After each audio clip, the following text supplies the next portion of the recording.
All right, well, I'm going to go ahead and get started. Good morning and welcome everyone to the 2024 Regional Landlord Symposium hosted by Seattle, Tacoma, Pierce, and King County Housing Authority owner liaison teams. My name is Betsy Longy with King County Housing Authority, and we are thrilled and excited to have all of you here with us in this virtual space. The partnerships that we have with landlords like you across multiple jurisdictions are absolutely critical. So we just want to take a moment and thank each of you for your time and to also acknowledge the valuable work that you all do to provide safe and affordable housing to voucher participants each day.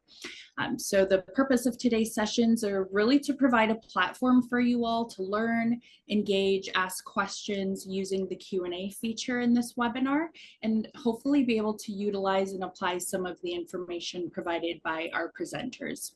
Between Seattle, Tacoma, Pierce, and King County Housing Authorities, we're always looking for ways to enhance landlord engagement, right, and provide useful information for housing partners. So today's symposium is simply a reflection of that. So we do have a packed agenda. With that, again, welcome everyone, and I will pass it over to my colleague Alexis with Tacoma Housing Authority. Thank you. Thank you. So my name is Alexis Eichel. I am the Landlord Engagement Specialist here at Tacoma Housing Authority. I just want to go over some housekeeping items with you all. This webinar is being recorded. And so for our agenda today, we are going to have our legislative updates first, and then we will take a break at 11:50 to 12 o'clock and come back for the Landlord Mitigation Fund presentation. And then after Nick does his presentation, we will take a lunch break. And then all recordings will be paused during the Q&A.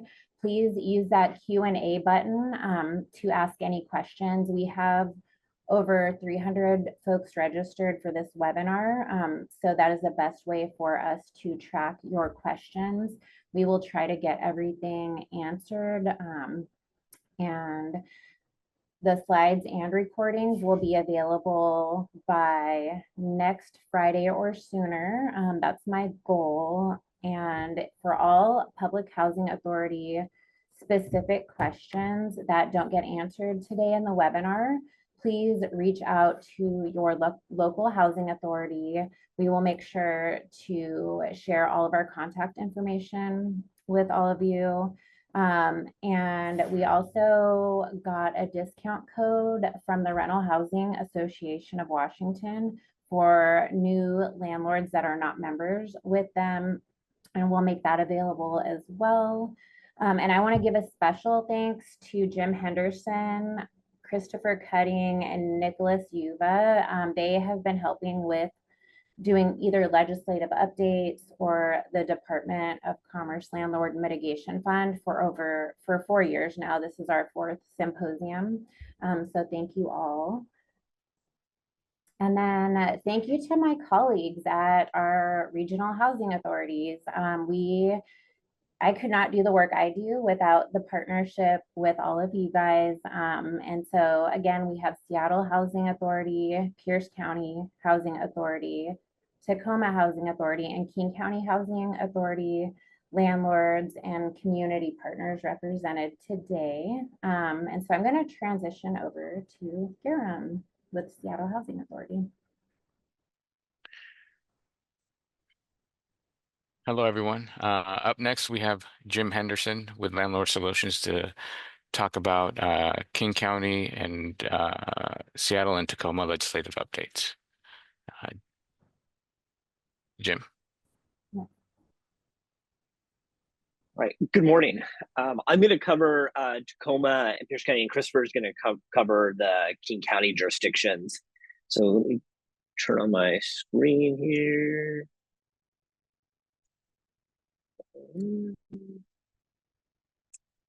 Okay, and just to note, just as we get into the policy, we're of course going to share our slides, so there'll be more detail given that the time that we have.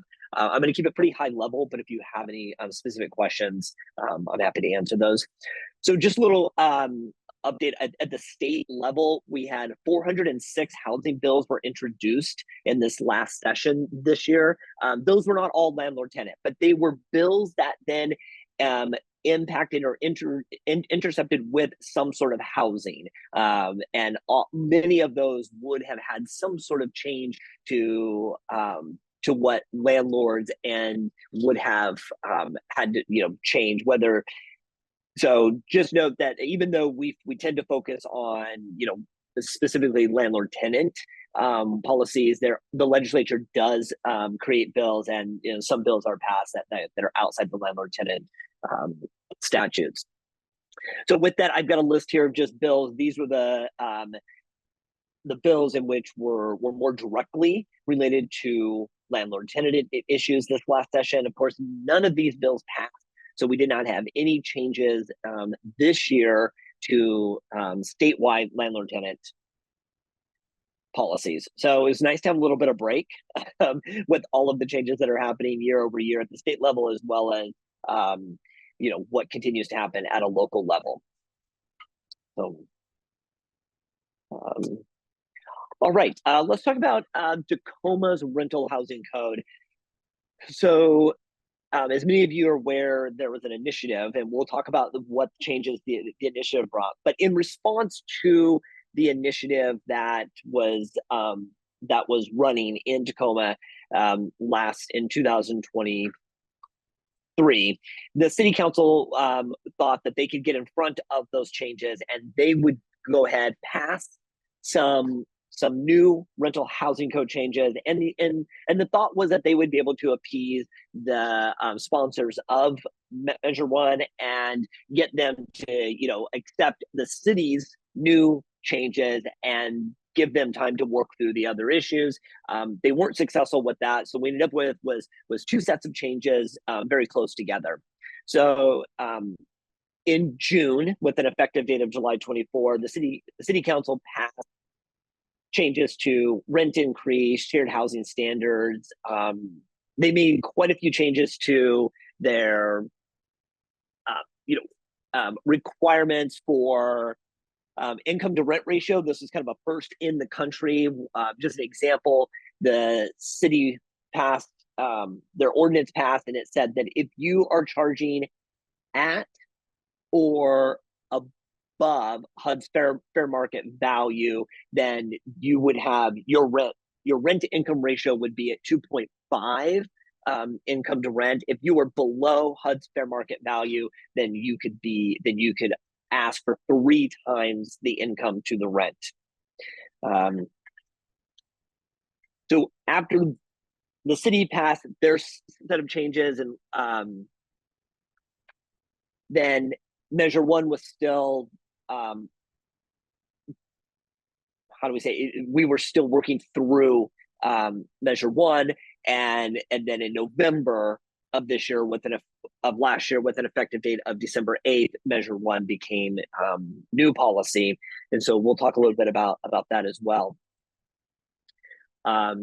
Here, and again, you're going to get copies of this. I'm going to roll through some of these. Just know, as many jurisdictions have done before and since, the city does require a business license to operate a rental, and then they went one step further, and they required that you would have to have the rental license in order to post a notice of rent increase, serve a notice to vacate, and then also prior to the court being able to hear your unlawful detainer case, you would have to show proof that you have the required business license.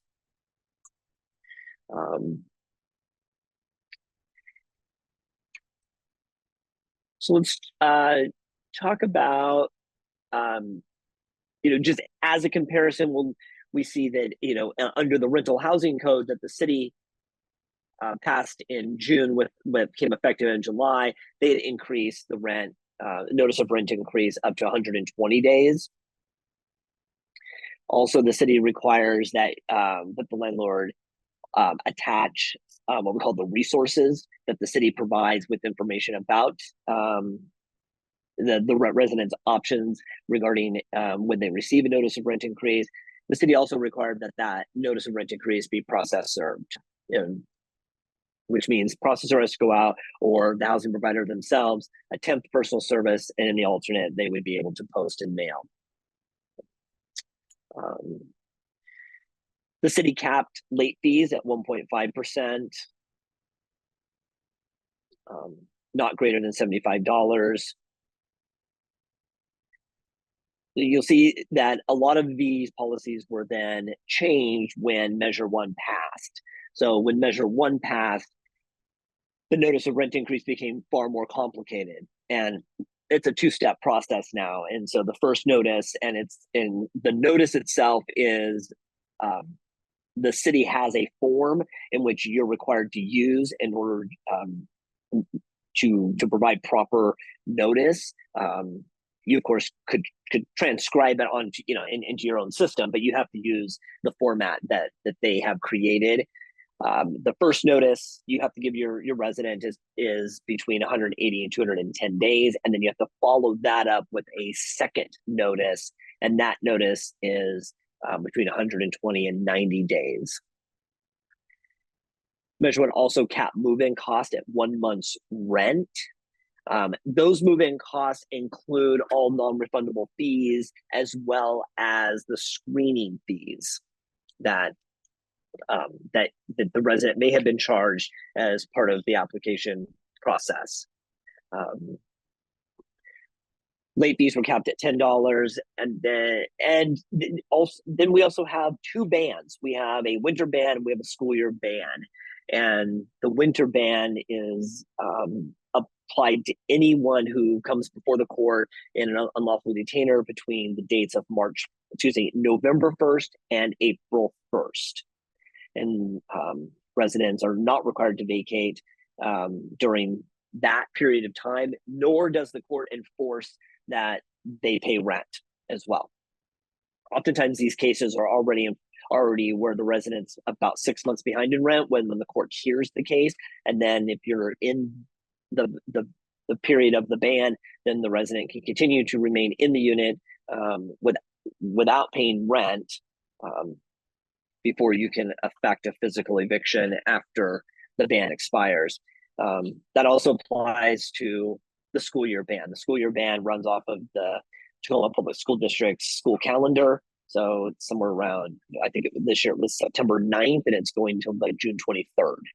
And we already have residents that have, where the court has already applied the ban to those cases. Just note that the school year, the bans, and particularly the school year ban also applies to a new set of protected classes. Measure 1 also created penalties up to 5 times the monthly rent. And then rent increases, for any rent increase 5% or more, there's a scaffolding of relocation assistance that you would have to pay. So it's up to 3 times the monthly rent, depending on how much higher above, starting at 5 and going up to 10%, is determined what amount of relocation you'd be responsible for providing the resident. So because relocation is one, expensive, and it's based it's based at the amount of any rent increase that the resident may have also received. But because of that, rent increases, we do not see rent increases at 5%. We see them below 5%. Or we just see tenancies ended, and then the housing provider is releasing the unit.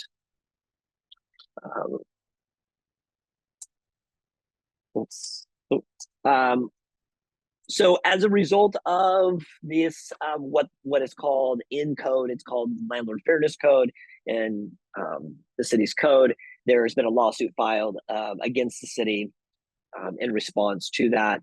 And so we don't have a court date set on when the first hearing of this lawsuit will be. I can tell you that it has been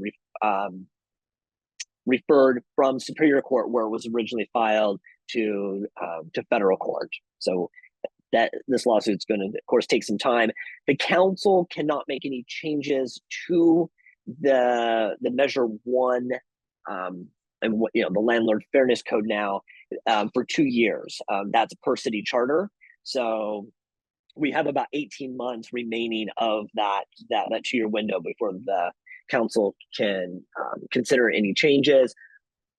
I'm on a work group with Michael Mira, and we are gathering data, and we're doing lots of work with lots of stakeholders, including the support, the sponsors of Measure 1, City of Tacoma, other nonprofits, Tacoma Pro Bono, as well, to inform us of what's working, what's not working, and what changes should be considered. Of course, we're hearing nonprofits are speaking out, and they're talking about the impact of Measure 1 in Tacoma on their ability to operate, and then also I just think statewide, nonprofits are struggling with their own residents being delinquent and being able, and that delinquency is impacting their ability to be able to pay back their debts. And of course, nonprofits are also subject to the same costs as market rate when it comes to insurance increases, operations and maintenance. So I hope that there's some space in which all housing providers in cities can work together to kind of reevaluate the policies that are working. Nonprofits have publicly spoken out about the $10 late fees are not an incentive to pay rent, and they think that that's impacting the increase in delinquencies, as well as they see that, again, I'm quoting, that they believe that residents do have adequate income to pay rent, and they're still not paying rent. So I bring this up just because I think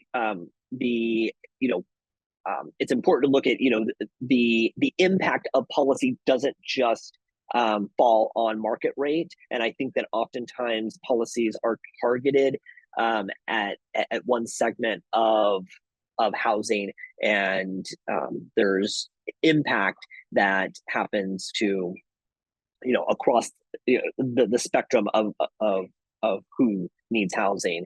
So I just leave you with this is a problem that we need to solve. I don't know that more money is the solution. I think that we have to really reconsider if the policy is solving the problem that the policy was intended to solve. And if it's not, then we need to come back and we need to find a different policy that might achieve a better outcome. So that's it. Do you want to take questions now or wait until after Christopher?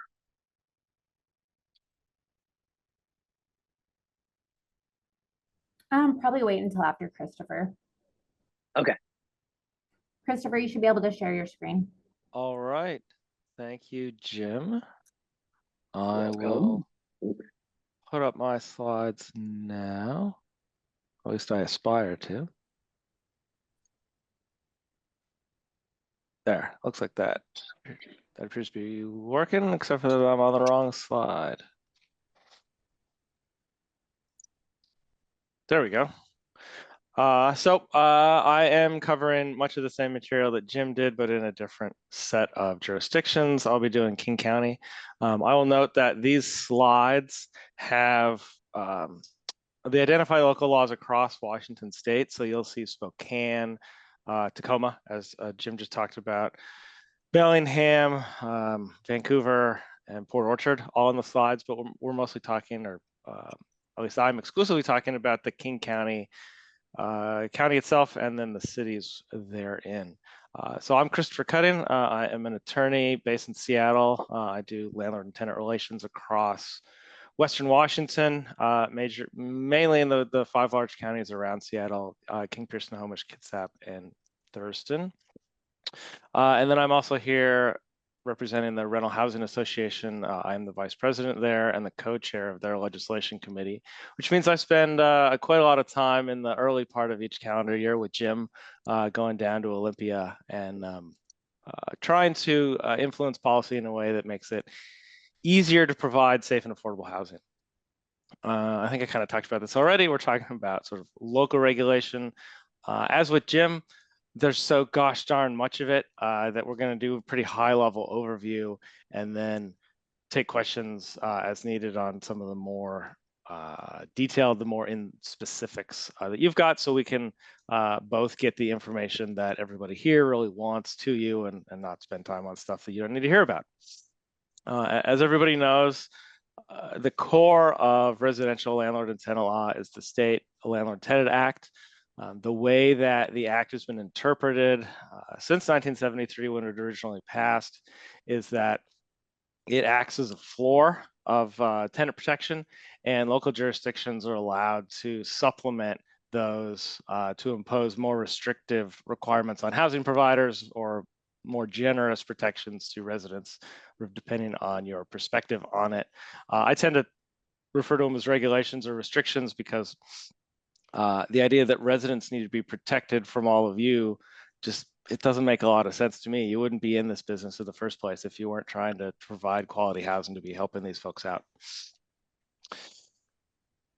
A lot of the policy that we have is a result of frustration from advocates and from some types of legislators that they can't impose local rent control. Washington has had since 1981 a ban on local imposition of rent control, and state legislators have chosen not to implement rent control at the state level. So not having that, a fair amount of the frustration, the way it's been expressed, is these other types of regulations on the operation of all types of housing. As Jim mentioned, it's very unusual for any of these regulations to distinguish between the type of provider. The main spot where we do see a difference is in registration requirements. Folks who are registered through or inspected through some other program, such as being housing providers for Section 8 voucher holders or operators of government-owned low-income housing, they will often or always be exempt from either the registration or the inspection components, but pretty much everything else we see applies across the board, whether you're renting an apartment that costs $800 a month, a room in your home that costs maybe $300 or $400 a month, or I represented once a tenant whose rent was $10,000 a month. And that tenant got the exact same host of tenant protections as everybody else, all the other examples that I just mentioned. So a lot of this originates in Seattle. Seattle has had for many decades the most comprehensive set of local regulations of landlord and tenant relations. Their first foray into this was what they call just cause protection. Just cause literally does come out of rent control policies. The idea behind just cause, why it was created originally, was to prevent unscrupulous actors from coming up with pretextual reasons to remove a tenant to get around rent increase restrictions from either rent control or rent stabilization laws, or whichever terminology that you prefer. Seattle couldn't impose local rent control, so they imposed local just cause requirement instead. You see, it's not a coincidence there. 1981, the year that the state preemption came into play. 1981, also the year that the original Seattle just cause termination requirement was imposed. It got more recently adopted by a number of other jurisdictions, Federal Way, through initiative, and a similar process to what we heard about from Jim regarding Pierce County, Pierce County, Tacoma. The sort of the trial run for that was the Federal Way initiative that has, in a lot of ways, similar requirements. Burien, not that long afterwards, adopted a local just cause requirement. Burien's is nearly identical to Seattle's, whereas Federal Ways is pretty different. And then, as we see on the slide, a few other jurisdictions picked it up. The two maybe most noteworthy distinctions on this list are unincorporated King County and Kenmore. In Kenmore, their causes are, other than a word here or there, identical to the state level for cause requirements. So with some very narrow exceptions, you're going to be matching up. If you have a state cause for termination, it will be the same in Kenmore. There are, though, a few little differences. So if you are looking at doing a termination notice or a lease non-renewal in Kenmore, you likely want to refresh yourself through a housing authority, through a advocacy group for housing providers, or talking to an attorney to get the specific little details to make sure that if you're in an area where there's a distinction, that you're complying with it in Kenmore. Then the other kind of funny one is King County. The Rental Housing Association worked a lot with the King County Council in the implementation of King County's just cause requirements.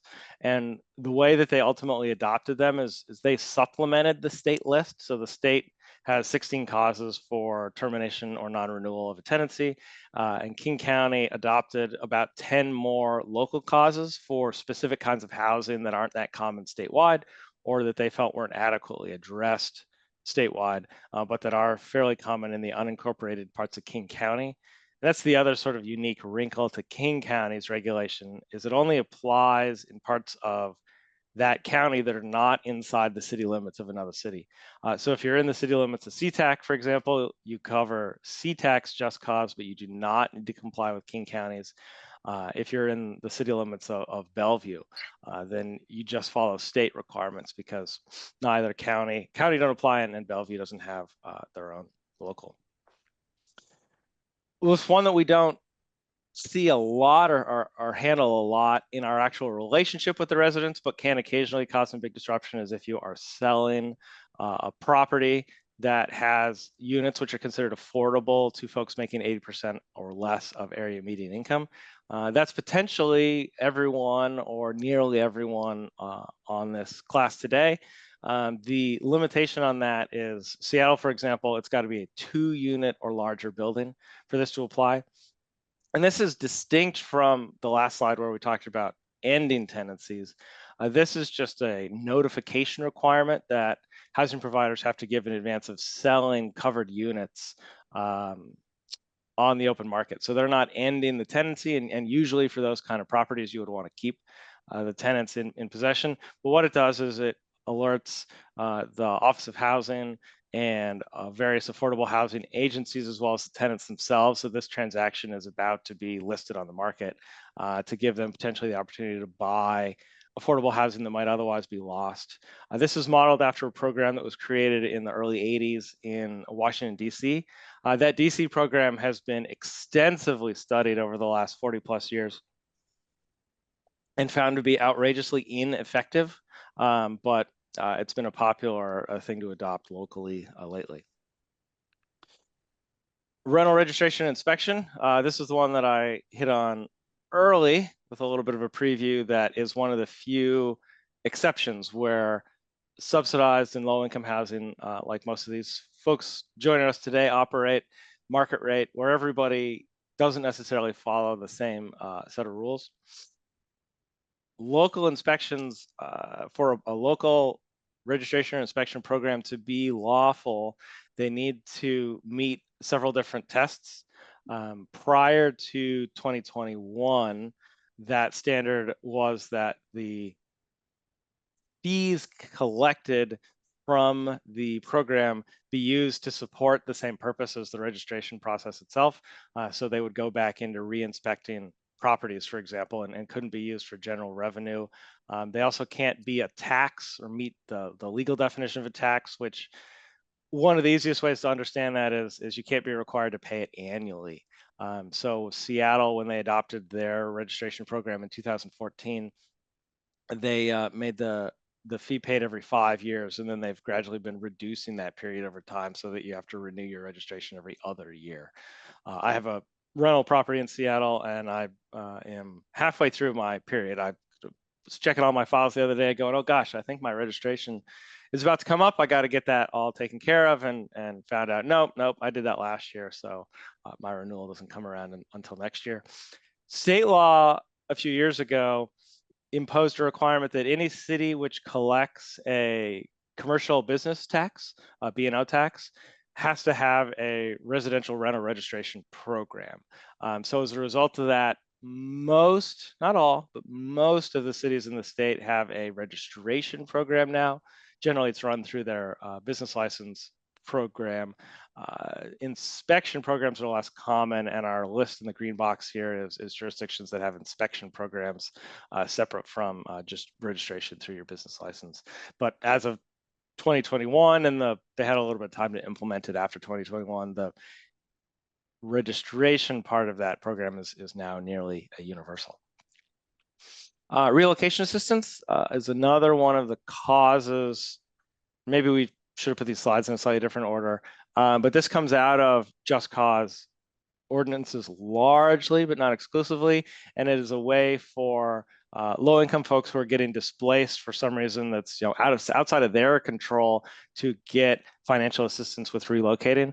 It is very common, and I'm sure a lot, if not everybody on this call has had at least one experience with this. Very common where someone who is in subsidized or low-income housing, or just has organic affordable housing, they've been in a place for a really long time, and the property owner has chosen not to maybe push the rents up to market because for whatever reason they've held it for a long time. Their operating costs are low. You've got a relationship frequently with your tenants, and you want to keep the rent a bit low for that reason. Or you've just got a family who's there and comfortable, and you're there and comfortable, so there's just no reason to push up your rents, and you end up with significantly below market rents. When any of those types of tenants have to move, it's a lot harder for them to find comparable replacement housing than it is for someone who pays a full market rate. The client I mentioned a while back, whose rent was $10,000 a month, it'd be hard for him to find. There's not a lot of $10,000 rentals out there, but it's not going to be too hard for him to find something pretty darn good. And he could certainly have afforded to buy a place, even if that's what he wanted to do. But if you are paying 70% of market rate even, to find another quality place that limits the disruption in your life, it's still close enough to how you get to work or school. It keeps, if you've got kids, it keeps them in the same school or school district. It allows you to stay in the same community that you've been living in and built your life in. That can be pretty difficult. So relocation assistance ordinances are designed to ease that as much as they can. Seattle, of course, again, has had one for by far the longest. Bellevue has a program that you actually don't see applied very often, but it's been in place for almost as long. And then we heard Jim talk a bit earlier about Tacoma's earlier. Seattle's is by far the most complicated. It's got the most kind of bureaucratic steps in it. In theory, it can be done in about 4.5 months, but I've never seen one faster than maybe a few days short of 6 months. When we were coming out of the COVID-19 pandemic and there was a big backlog of projects that wanted to be built, it was taking over a year to get a license, but they pretty much have cleared out that backlog at this point. If I was creating one of these ordinances today, I would model it after Tacoma's. So if you are in the type of business that involves this program and you're using the Tacoma program instead of one of the others, relatively speaking, count yourself lucky. It's a lot better set up. It's much easier to comply with, much easier to go through the process as a owner or operator of rental housing, and it provides the same financial benefit that any of the other programs do to the residents. So if we're going to have one of those, I really like that one the best. We've got another list of jurisdictions here that have local information packets which go to residents.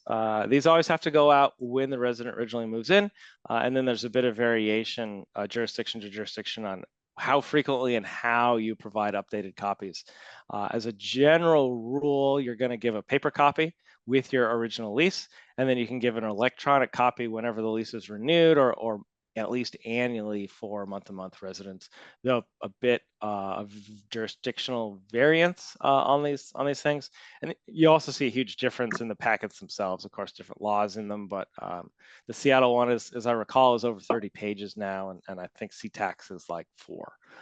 So quite a bit of physical difference. The mechanics of all of them are pretty uniform. This is something I imagine everybody is very familiar with, which is the amount of time required to give rent increase notices. It's a perfect example of what I talked about right at the outset, which is state law tends to operate as a floor, and then local jurisdictions can increase the amount of protection granted to residents which is what we see every one of these green ones doing, is supplementing that 60-day state minimum that's in place now with longer periods for a lot of local. And you'll see on this slide a number of jurisdictions outside of King County.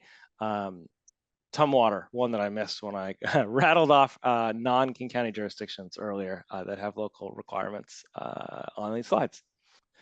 Similar idea for sending the rent increase notice, the way you actually deliver it to the resident. A handful of cities have adopted a requirement that you serve it the same way you would serve a termination notice or a non-payment of rent notice. I find this annoying, and I get a lot of complaints when I deliver on behalf of clients rent increase notices this way from the residents themselves. The way that termination, non-renewal, or non-compliance notices are delivered is intended to be aggressive, because you want to make it incredibly clear that this communication is really important, and that really you want to minimize the chance that somebody misses it because you can lose your housing for not complying with those kind of notices. You can get evicted, which can make it harder to find future housing. You can end up paying fees and court costs and stuff. There are a lot of consequences to missing one of those notices. So the way that we deliver it is very aggressive for a pretty darn good policy reason. Does that full reason apply to rent increase notices? I tend to think not, but local legislators for the most part have not agreed with me on that. But I do get a lot of complaints with residents when they don't want their neighbor, knowing what their rent is. But in these jurisdictions, at least, this is sort of the way that you are required to do it. And all I can really do is, apologize on behalf of for the residents when this happens, and encourage them if they really care about it to talk to their local legislators about easing that requirement. These jurisdictions supplement the state move-in payment plan requirement to allow more generous time periods for making the payments. Usually what they do is, instead of the state max, which is state max, which is 3 installments, they extend them to generally 6 for longer term leases. So you get sort of 3 different tiers that the resident is potentially eligible for. Everywhere in Washington, if a resident asks for one of these payment plans, the housing provider has to give it to them. But housing providers don't have to affirmatively offer it anywhere except, I think, Tacoma is the only jurisdiction that requires you to go out and affirmatively offer that. But anywhere in Washington, if they ask for it, you've got to give it to them. And then depending on the jurisdiction you're in, yeah, Jim. Sorry, not you. All right. Depending on the jurisdiction you're in, the minimum length of the plan will vary as we lay out here. You can always do something more generous towards the resident, but this is sort of the floor that if they ask for it, that the least generous to the resident you've got to provide. One thing, actually, before well, no, I'll leave it on this slide. That's okay. One more thing about those plans is the first 2 payments. Folks get a lot of confusion about that a lot. The first payment is due when you move in. So today is September 25th. If you started a lease today and you moved in today, that first payment is going to be due today. That'll be half, a third, or a sixth of the total amount due, depending on what jurisdiction you're in. The second payment is due the next time you pay rent. So today, you move in today, payment number 2 is going to be due just 6 days from now on October 1st with your October rent. It is not, you don't start a plan that's every 30 days from your move-in date. It's first payment due at move-in, second payment, and all subsequent payments due with the monthly rent. So when you do have somebody moving in midway through the month, they're going to make at least the first 2 payments in a lot more rapid succession. There's obviously good things and bad things about that. For the resident, it's going to mean they've got to potentially come up with a lot more of the money a lot more quickly. For the housing provider, right, the opposite, it means you're going to have greater security a little bit sooner. So pros and cons to that depending on which side of the transaction you're on. And then, of course, remember, if you're the housing provider, if you don't like that real quick turnaround like that, you can do a more generous plan. Just make sure to get it in writing. Not quite a perfect overlap, but for the most part, those same set of cities, they also cap the type and amount of different move-in funds that you can charge. So in the city of Seattle, for example, if you rent out a condo, like I do, a lot of condo buildings, not mine fortunately, but a lot of condo buildings charge the owner a fee every time there's an occupancy change. High rises downtown, for example, do this because they're going to lock out the elevator and give the moving in and then also the moving out resident exclusive use of a freight elevator frequently. So there's some cost involved administratively in doing that. They might need to change like the buzzer on the front door or do other things. So the association passes that cost on to the owner of the unit. In Seattle, you can't then pass that on to the resident in the form of a one-time fee because it's not on the authorized list of move-in fees. You're going to have to cover it through your operating cost, meaning through the rent. If somebody stays more than a year, that often means their overall rent's going to be a little bit higher, unfortunately, but that's how it is set up. And then we have mandatory lease renewal as well. And I think this is our last slide on sort of ending tenancies, and we go on to a little bit of other aspects of the relationship. Here and after, mandatory lease renewal is the idea that you have to affirmatively offer the resident a new lease if you use a fixed term agreement. These are not going to apply to month-to-month tenancies. Generally speaking, two types of tenancies, right? You've got indefinite tenancies that are either for an initial locked-in term and then automatically continue month-to-month, or are always month-to-month. And then you've got definite fixed end date tenancies, so that frequently it's going to be a year lease or a 6-month lease. You'll sometimes see these for like traveling nurses as well, who will usually do 3 or 4 month fixed terms that just end with no month-to-month option. In these jurisdictions, the housing provider is required a certain amount of time before the lease ends to usually it's 60+ days to go out and affirmatively offer the resident a new lease unless they have one of that jurisdiction's just causes to refuse to do that. The state has a modified version of this, which allows in certain circumstances you to choose not to do that, but requires that if you don't meet one of the exemptions or have one of the state causes for non-renewal. Late fees, this one and the next one. State law says they can't be charged until at least the 7th of the month. Rent's going to be due, generally speaking, on the 1st. State law has a minimum 5-day grace period, which means no late fee on the 2nd, on the 3rd, on the 4th, on the 5th, or on the 6th. But 12:01 a.m. on the 7th, if the rent's not in your pocket, you can impose the late fee at that point. The cities tend not to regulate that, but rather they will cap the amount of fees or of related charges for non-payment. You see since 2023, a bunch of jurisdictions, for example, have prohibited the related charges to non-payment, costs to a housing provider to recoup the cost of delivering the notice of non-payment, for example, or interest charges. There is state case law that says cities cannot outlaw interest charges, which at least 3 of these jurisdictions on this list have done. So, if you wanted to, you could get in a lawsuit and probably get that portion of the law overturned. There's already being existing Washington State Supreme Court case law saying they can't do that, but probably just follow it for most of you because of the cost difference, a little bit of lost interest versus tens or hundreds of thousands of dollars to bring that kind of lawsuit. So individually, at least, it really doesn't make sense, and you're better off complying. 2 jurisdictions, Tacoma, which we heard about from Jim already, and then Seattle, have an added regulation on who can be allowed to live in a unit after that initial move-in. So you're always going to do your regular screening process, and best practices to have all adults listed as tenants, and then any minors listed as authorized occupants, but you want everybody's names on the rental agreement. Or with kids, potentially you could be a little bit less specific, 2 male children or something like that. These jurisdictions then allow, once the folks are in place, they allow them to bring 1 or more additional occupants in, depending on various circumstances. In Seattle, it's how are they related to the person? Are they what Seattle considers a tenant's immediate family? That list is different than what Seattle considers to be a housing provider's immediate family. It's very generous for tenants.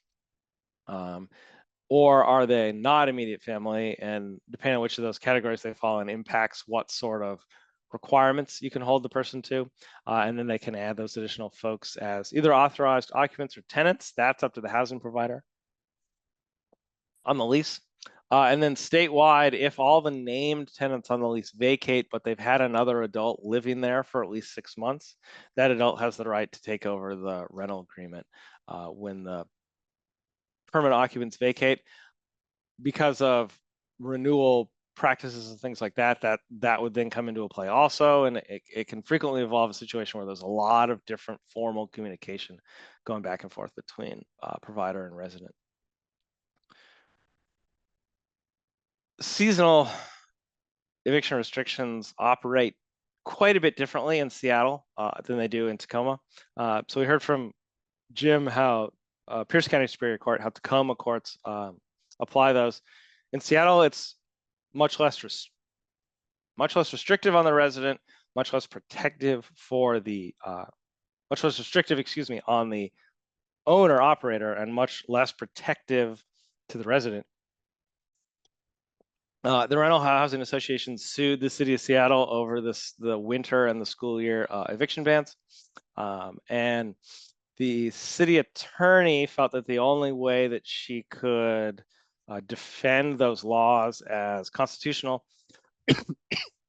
excuse me, was to say that the only thing they prevent, excuse me, was to say the only thing they prevent is the actual lockout by the sheriff. So what this means is if you're in Seattle's version of winter, which is December 1st to March 1st, slightly shorter than Tacoma's version of winter, as further north, so it's warmer. Or if you have school-age children, or you're an educator and you're inside of the school year protection, which follows, instead of Tacoma School District, the Seattle School District school year, you cannot lock those protected residents out of the property, or rather the sheriff can't enforce the physical eviction, can't do the actual physical lockout. But every other part of the legal process can go forward. So you can give a compliance notice, a termination notice, a non-renewal notice. If the resident doesn't comply with it, you can bring the unlawful detainer lawsuit. If you don't resolve that one way or another, you can have a court hearing and you can win the order granting you possession of the property and directing the sheriff to remove the resident. The sheriff then just can't do the actual lockout during either the winter or the school year, whatever the relevant protected period is. That makes it a lot easier for housing providers kind of to operate. There are of course exceptions, but as a general rule, what I recommend to my clients is, when you're issuing the notices and potentially going to court, ignore these requirements, because you don't want to be in a situation where you maybe wait and then come the end of the school year, let's say it's only about 2.5 months before the next school year starts, and the sheriff sometimes in recent history has had as much as a 60 to 90 day backlog on enforcing writs once they're ordered. So you don't want to be in a situation where you choose to wait, and then by the time you get your order, the sheriff doesn't have time to enforce it, and you end up waiting a whole nother 9.5 month school year before you can get possession of your unit back. So I will usually say, march on forward with your court case, and we will account for the relevant lockout restriction when we get to kind of that point in the process. In Seattle, there's a fair chance if you were to start a case right now today, September 25th, that you're not going to be getting possession of your property until April next year at the earliest anyway. So it doesn't make a lot of sense to wait. There's some policy problems with this. It means that people who maybe shouldn't are getting, people who are meant to be protected are getting evictions on their history. If you can't pay the rent or for whatever reason, maybe you can't move out on a notice of termination for selling a unit, for example, because you want to keep your kids in their same school. I talked about earlier, it could be hard to move if you're low income and stay in the same school or school district. So you don't want to move in the middle of the school year. That's the kind of person who is intended to be protected by the school year eviction ban. And so if the housing provider can give the termination notice, bring the lawsuit, get the order. That's going to mess up your rental history and make it harder for you to find that next place, make it even harder next year to stay in the same school or school district. There are good and bad reasons for that. There are sort of policy implications both ways. Do we have the right balance? Probably not, but you know, that's the one that we do have.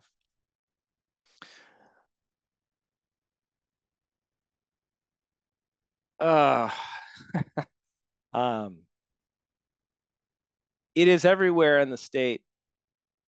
You're not supposed to terminate a tenancy for a property that isn't up to code, that isn't providing safe and quality housing. These 5 jurisdictions have local level regulation of that common law policy. So practically speaking, what this means is you might get a notice of violation if you are out of compliance with these requirements. Generally, the way that they're enforced is the resident is required to give written notice to their landlord, whether that be the owner or property manager, you know, whoever's acting as landlord, of the defect and an opportunity to correct it. And if they don't, they can then submit a complaint to the relevant city enforcement agency. That agency will then contact the landlord, and most of them try to get voluntary compliance before issuing a formal violation.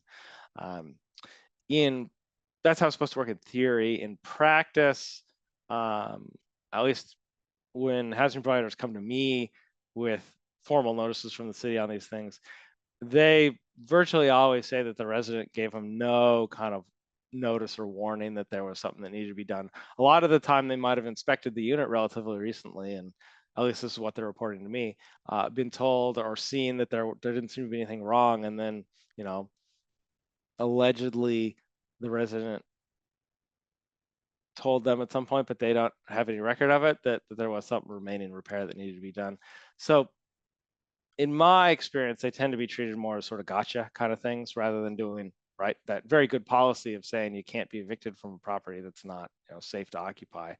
Landlord has to meet their duties as well as requiring a resident to meet theirs. Seems like fair trade to me, but that pretty reasonable policy is not how we see them applied, at least not uniformly in practice.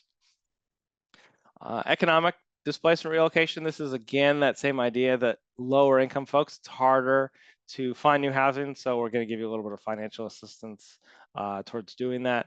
This one was first adopted. It was a Kashama Swamp policy in the city of Seattle, Tacoma through initiative, and then Bellingham through initiative, and the city of Olympia through city council bill or ordinance, all adopted their own versions of this EDRA program, economic displacement relocation. Generally speaking, what it's going to mean is if you increase the rent beyond a certain threshold, 10, 5, 7, 8%, everybody's got a different one. The resident can, and the resident chooses to relocate, the resident can request relocation assistance either through the city or directly to the housing provider. And then it ranges from 2 to 3 months of the old rent, which have to be paid before the resident vacates so they can go and find new housing. Seattle's oddly is probably the easiest to comply with of the 4, a reverse of what we've seen a lot of earlier times. Seattle's all the qualification determination as well as the money flow through the city. And Seattle's requires that the city pay the owner back if the resident does in fact vacate. Whereas I believe Tacoma, Bellingham, and Olympia all leave that to the owner to enforce if the resident says they're going to move and they don't. If I was a resident who got one of these qualifying rent increases and I met the income threshold, there's 2 things. Assuming you can find somewhere to move, financially, it's always worth it to move because the amount of money you get greatly exceeds what relocation costs actually are. Now, some of that is money that maybe you don't have, so you got to front it, and this solves that problem. Security deposit, for example, in theory, you're going to get your deposit back from your old rental. So the one that you give to the new rental, it's going to net out to be more or less 0. But in reality, do you have that cash liquid? But this relocation money you get, you don't ever give that back. You relocate, you keep the money. So if you are of the financial means to be able to relocate, and you get one of these and you're going to qualify financially, it almost always makes sense to relocate. But there are a lot of practical reasons why that might not actually happen. But also, even if you're not going to move, in most of your jurisdictions, saying you're going to move, getting the money, having it for that 3 to 6 months, and then giving it back when your move date comes and you decide not to move, you get to stay in your unit. It's not a basis to be evicted, and you have to refund the money, but you refund it, and then you got free use of the money for a little while. But I don't know anyone who's actually tried to exploit one of these. Never heard of anyone trying to exploit it in that particular way. So it's one of those things that lawyers sit around and think about and worry about, but we don't actually see in practice. And then our last slide here is just some sort of ideas or thoughts on, if you don't like some of these requirements, you don't like how they're written or how they're applied, or you do like them and you think there should be more of that, or that your type of housing should be exempted, reach out to lawmakers and convey your opinions, because that's how the laws are made, right? Democratic country or a Republican one, if you want to kind of think about it that way. And the laws are supposed to reflect the goals and needs and desires of the people. So, make your voice heard.